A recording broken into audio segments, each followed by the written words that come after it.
Hello everyone, welcome to Jio strategic insight.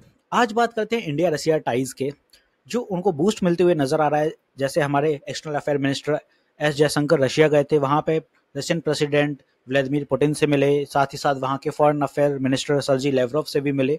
और ये सब हो इसलिए रहा है क्योंकि जो ट्रम्प के टैरिफ हैं वो घटने का नाम नहीं ले रहे हैं। और अभी आप देखें तो 27 अगस्त जो डेडलाइन दी थी वो भी आने वाली है, और अभी भी कोई एज एन डिस्कशन नहीं चल रहा है यूएसए के साथ। आगे बढ़ते हैं कि इसका जियोपॉलिटिकल और इकोनॉमिक इंपैक्ट क्या पड़ने वाला है।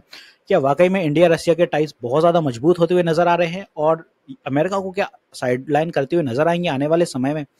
यहाँ पे अगर आप देखें तो ये वहाँ के फॉरेन अफेयर मिनिस्टर हैंगे सर्जी लेवरव, और इनसे काफ़ी ज़्यादा मुलाकात हुई और इन्हीं से काफ़ी ट्रेड के पैक्ट्स भी साइन होते हुए नजर आए।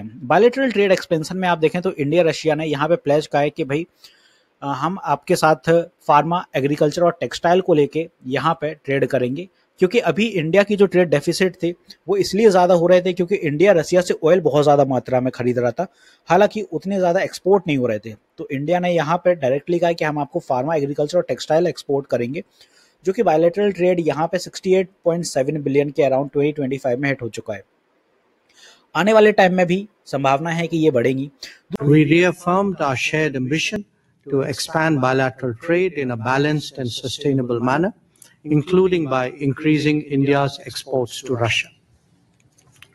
This requires swiftly addressing non-tariff barriers and regulatory impediments, enhancing Indian exports to Russia and sectors like pharmaceuticals, agriculture and textiles will certainly help to correct the current. दूसरी तरफ एक खबर और आती है रशिया की तरफ से, जिस हिसाब से ट्रम्प यहाँ पे अपने टैरिफ नहीं हटा रहे हैं, तो रशिया ने जो ऑयल पे 5% डिस्काउंट भी दे दिया इंडिया को। और ये इसीलिए हुआ है क्योंकि इंडिया ने भी यहाँ पे पूरा जो फेवर दिखाया रशिया की तरफ दिखाया, ना कि ट्रम्प को यहाँ पे झुका, ना ही ट्रम्प से ज़्यादा एज इन बात करी कि भाई आप कुछ टैरिफ का एडजस्टमेंट कर लीजिए।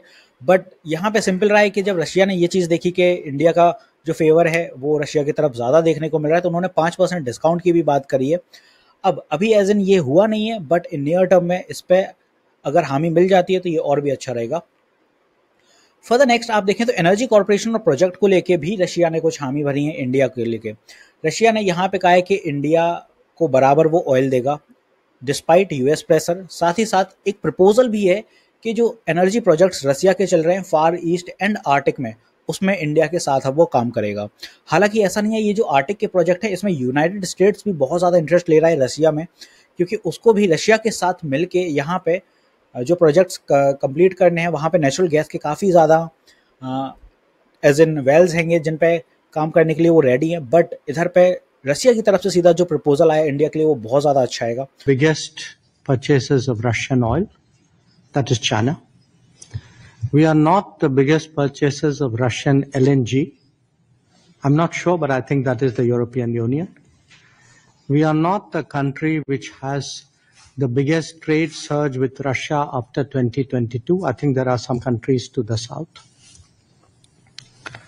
We are a country where actually the Americans said for the last few years that we should do everything to stabilize the world energy markets, including buying oil from Russia. Incidentally, we also buy oil from America, and that amount has been increasing.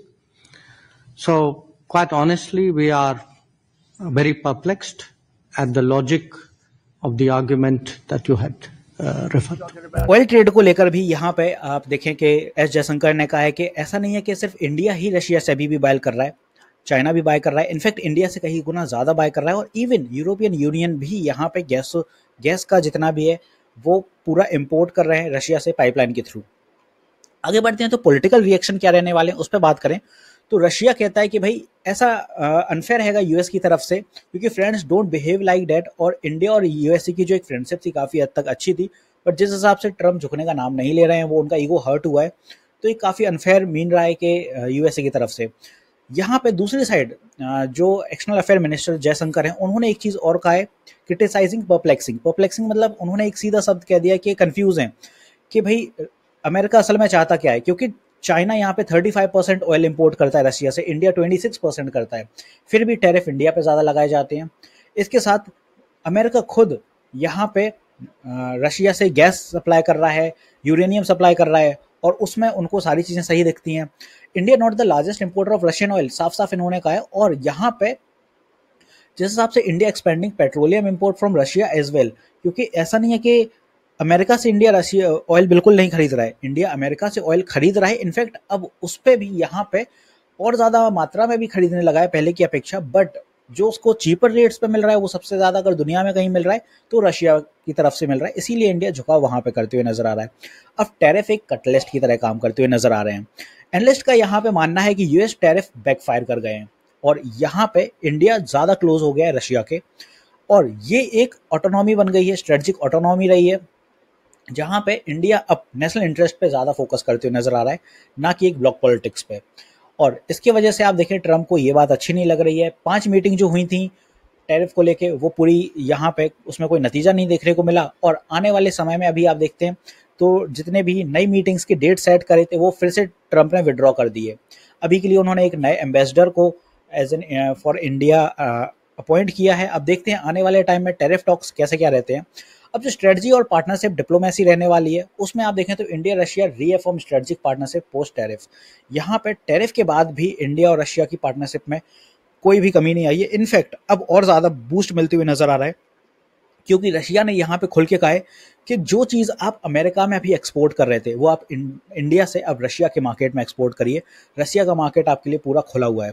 Putin भी यहाँ पे India आने के लिए ready हो रहे हैं, और मे बी ईयर एंड तक उनकी एक एक्सपेक्टेड विजिट रहे इंडिया में, तो कुछ ज़्यादा कुछ अपन को चीज़ें देखने को मिलें कि भाई और कौन कौन से पैक्ट्स पे साइन होंगे, एनर्जी सेक्टर, डिफेंस या डिप्लोमेटिक टाइज क्या कैसे रहने वाले हैं आने वाले समय में। ओवरऑल यहीं पे बात खत्म नहीं हो जाती है। आप देखें तो इमैनुअल मैक्रोन जो कि फ्रांस के प्रेसिडेंट हैं, इन्होंने भी यहाँ पे पीएम मोदी को फ़ोन किया और फ़ोन पे डिस्कस किया यूक्रेन वॉर को लेके, और साथ ही साथ इन्होंने एक और बहुत अच्छा सपोर्ट जताया है इंडिया के लिए, वो है 2026 का ब्रिक्स प्रेसिडेंसी इंडिया को, कि इंडिया को ब्रिक्स की प्रेसिडेंसी मिले 2026 को। तो ये अच्छी बात है कि भाई इमैनुअल मैक्रोन से, फ्रांस जैसी कंट्री से एक इंडिया को पॉजिटिव नोट पे देखा जा रहा है, हालांकि वो अमेरिका उस चीज़ से हटते हुए नजर आ रहा है। तो ओवरऑल जिस हिसाब से इंडिया चलते हुए नजर आ रहा है और ट्रम्प के टैरिफ आएंगे तो कहीं ना कहीं इंडिया का झुकाव चाइना और रशिया साइड ज़्यादा देखने को मिलेगा, जब तक कोई एक बेटर ट्रेड डील निकल के नहीं आ जाती है। जिस हिसाब से रशिया यहाँ पे ऑफर कर रहा है इंडिया को, तो बूस्टेड एनर्जी कॉर्पोरेशन रहने वाले हैं आने वाले समय में, और जो ट्रेड है वो भी काफ़ी सेक्टर्स में डाइवर्सिफाई हो जाएगा। रेनफोर्स स्ट्रेटजी जो रहने वाली है, पार्टनरशिप और पॉलिटिकल ट्रस्ट, वो हमेशा से इंडिया का रशिया को लेकर आए। अभी से नहीं, 1971 वॉर से, जब से आप देखें जब यूनाइटेड स्टेट्स इंडिया के अगेंस्ट में था और रशिया तब हेल्प के लिए आया था, तब से ये पॉलिटिकल ट्रस्ट इंडिया का रशिया के ऊपर है और आज भी बरकरार है, और इसीलिए हमेशा इंडिया रशिया को ज़्यादा पहले चुनता है अमेरिका के खिलाफ में। दूसरा आप देखें तो इंडिया की जो स्ट्रेटजिक ऑटोनॉमी है वो हमेशा एक सेंट्रल में आप देखें ग्लोबल पोस्चर मानी जाती है, क्योंकि इंडिया एक ऐसे लेवल पे बैठा है जहाँ पे इंडियन ओशन पूरा खुला हैगा, और अगर यूएसए को चाइना को टैकल करना है इन नियर फ्यूचर तो इंडिया की उसे बहुत ज़्यादा हेल्प चाहिए है, और अगर इंडिया के साथ संबंध ऐसे ही बिगाड़ेगा तो फिर डेफिनेटली इंडिया का झुकाव चाइना और रशिया के साथ रहेगा, और एक जो नया ग्रुप है RIC, ये अलायंस ज़्यादा होते हुए नजर आएगा। तो देखते हैं आने वाले समय में इसका क्या इफेक्ट पड़ते हुए नजर आएगा। आपको आज का टॉपिक अच्छा लगा तो मेरे चैनल को सब्सक्राइब करिए। जियो strategic insight, this is me Shubham Yadav, signing off.